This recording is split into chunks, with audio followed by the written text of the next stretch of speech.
Hello, my name is Romy Hooper, and I'm with the Center for Democracy and Civic Life at UMBC.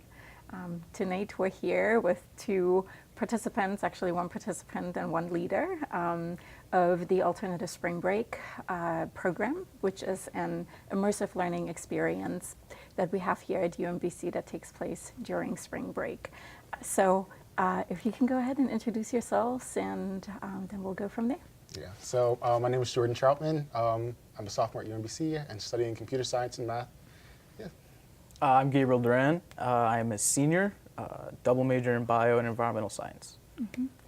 And so you spent 6 days during spring break together exploring a social issue in Baltimore. Mm-hmm. So what was the social issue that you looked at?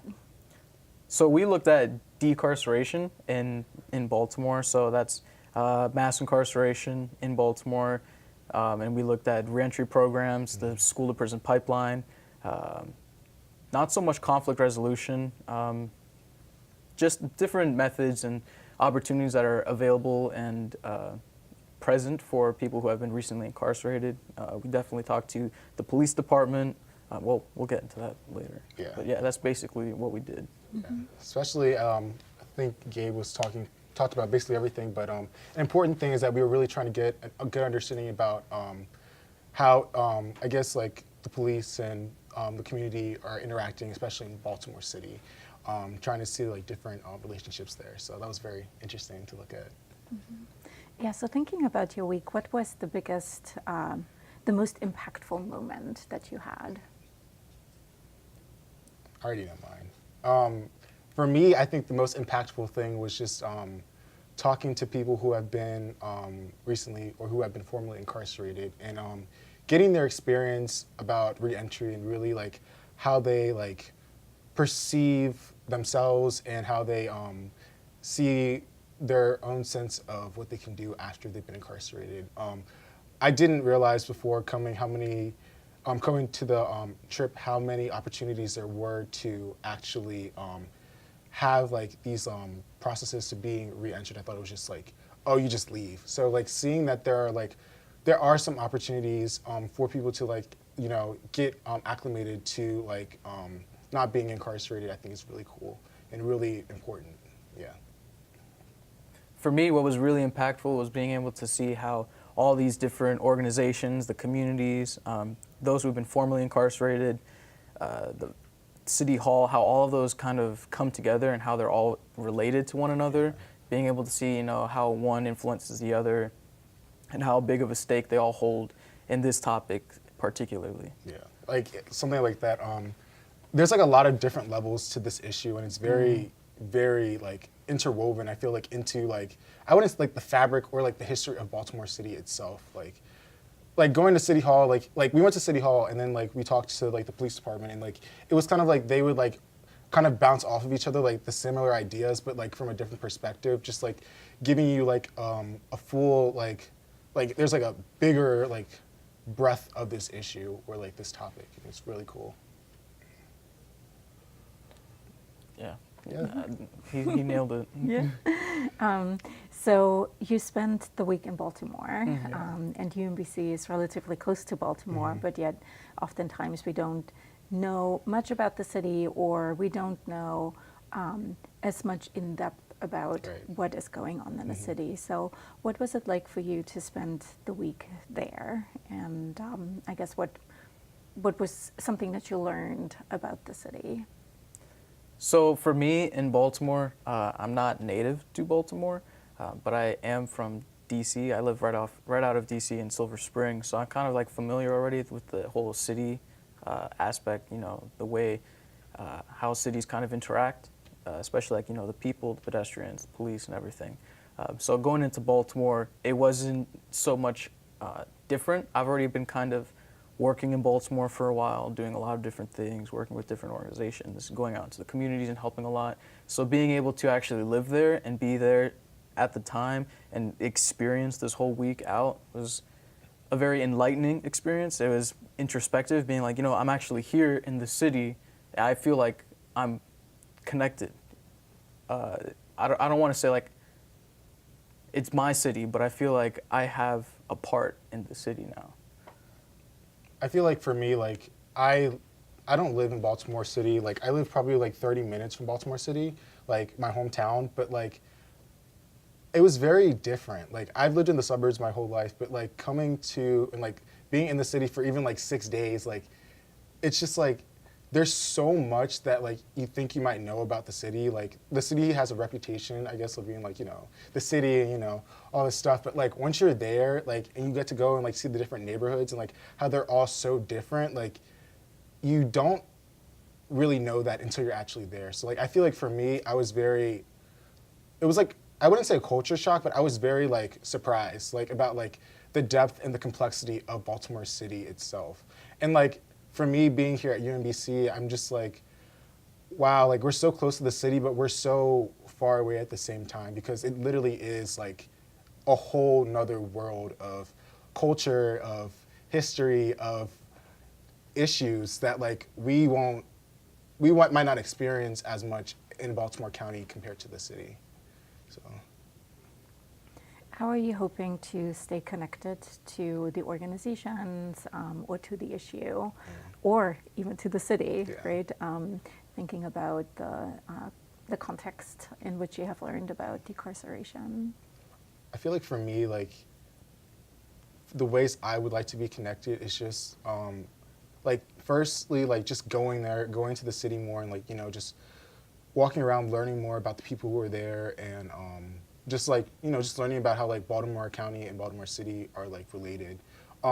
There's also the choice program, which is, I think is a really good step that UMBC does to try to, you know, help with like the school to prison pipeline and like that situation in Baltimore City. And I think like just like being involved in those kind of activities would like help to like, you know, to help like better the community of Baltimore. For me, it would definitely be, I mean, it's really hard I think about that question all the time. It's on the back of my head whenever I'm considering of grad schools. So I don't know, am I going to stay here in Baltimore? Am I going to go West Coast? Am I going to stay in the East Coast? Am I going to a city? So that question's always in the back of my mind because I love and I'm really passionate about doing service and volunteering. And I particularly have like a really deep interest in Baltimore. But now that I'm considering all this stuff, like how am I going to keep on doing this? So it really depends on, you know, where I want to go. But right now, as I'm here at UMBC, I'm going to continue doing the work that I do with my club.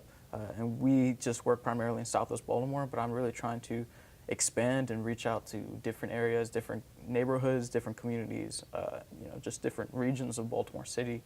And as well, I already, you know, I'm interned with the National Aquarium, so I continue doing work with them. And they do a lot of work in the South Baltimore, like Franklin, Curtis Bay and like the Franklin area.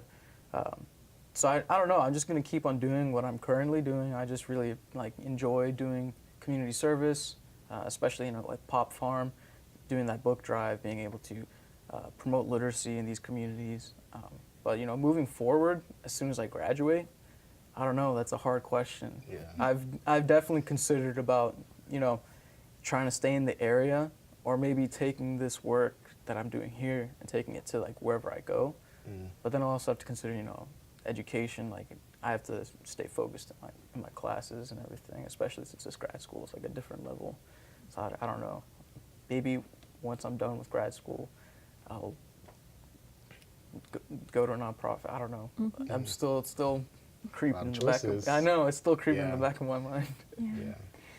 So Gabe, you were one of the trip leaders to come up with the idea of leading an experience and developing the experience for the week, and particularly focusing on decarceration. So you said that you have a passion for Baltimore too. What made you decide to pursue that, to spend so much time as someone who's very busy already, to put together an experience for your peers? So like this trip in particular. So that's a good question. You know, I'm not entirely sure why I didn't. I just feel like, you know, it kind of goes back to my family.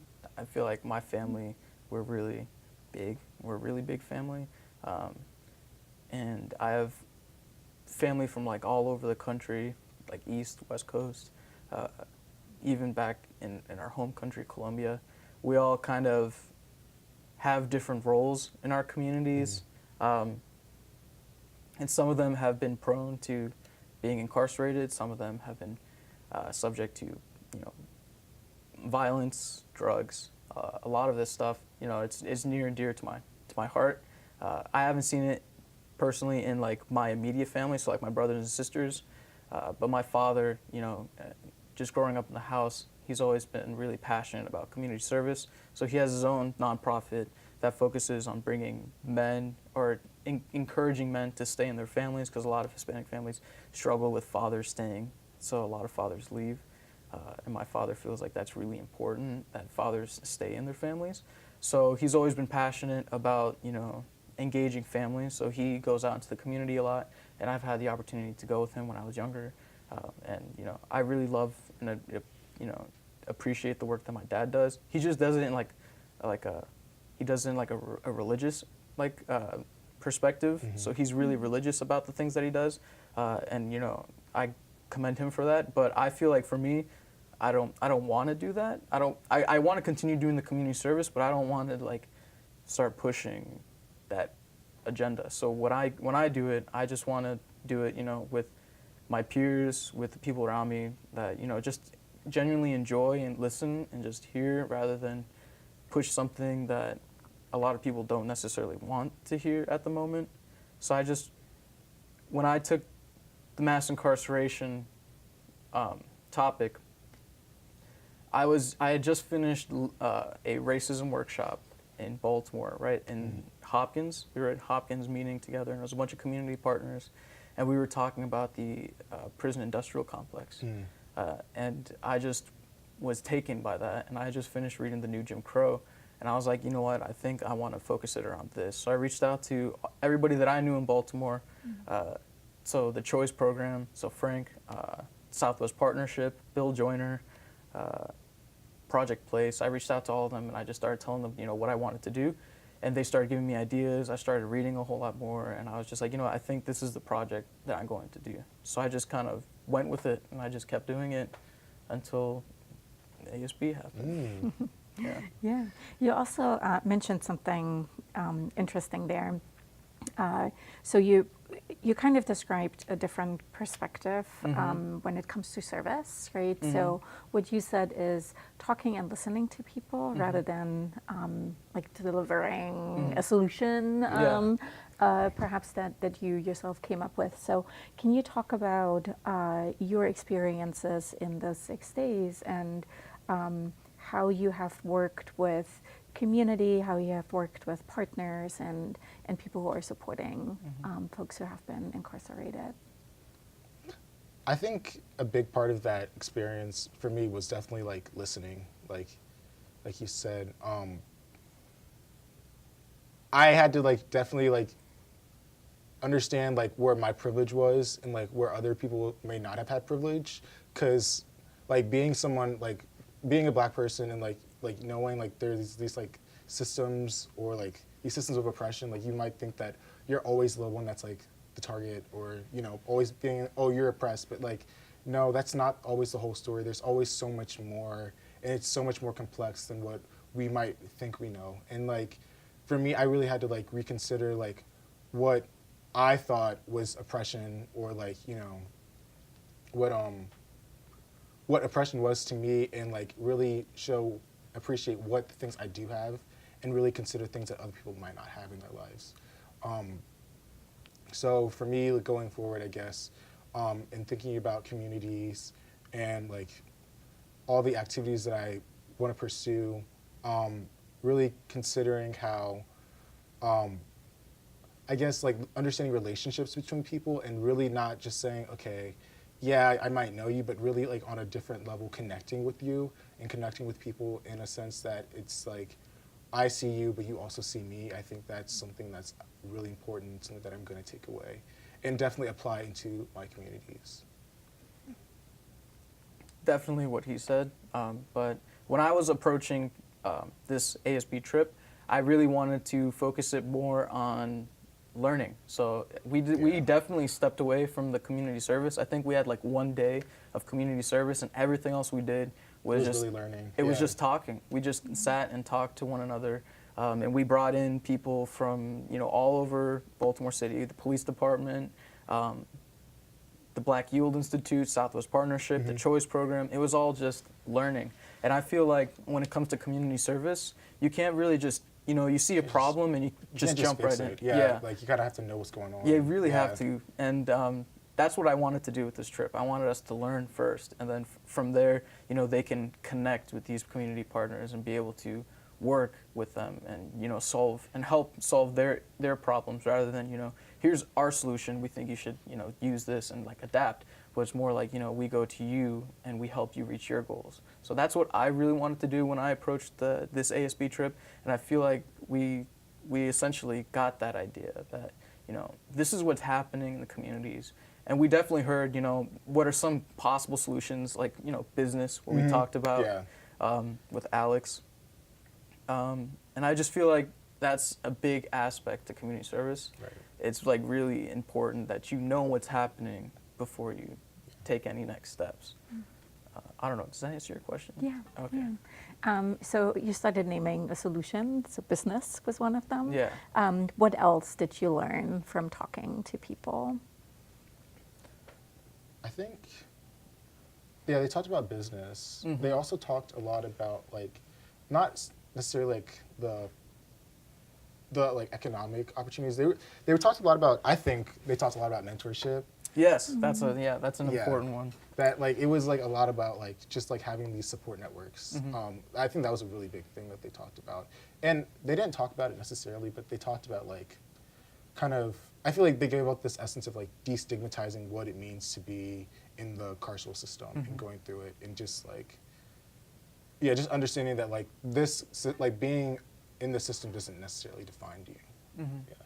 And then also the consent decree. Yeah. Like the police being able to see, what they're doing in the communities, the way they communicate with different people. So, downtown, they have to be like, well versed in like the area. But then when you're in the communities, like let's say like West Baltimore or like South Baltimore, like you got to talk the way they talk. So it's a matter of respect, but everybody defines respect differently. So you kind of have to be well versed in how these people interact with one another before you just go in and try to solve their problems. Right. So that was one thing that I thought was like really interesting. Yeah. Well, thank you, Gabe. Thank you, Jordan. And thank you for joining us and hearing more about the Alternative Spring Break program, particularly the Decarceration group's experience.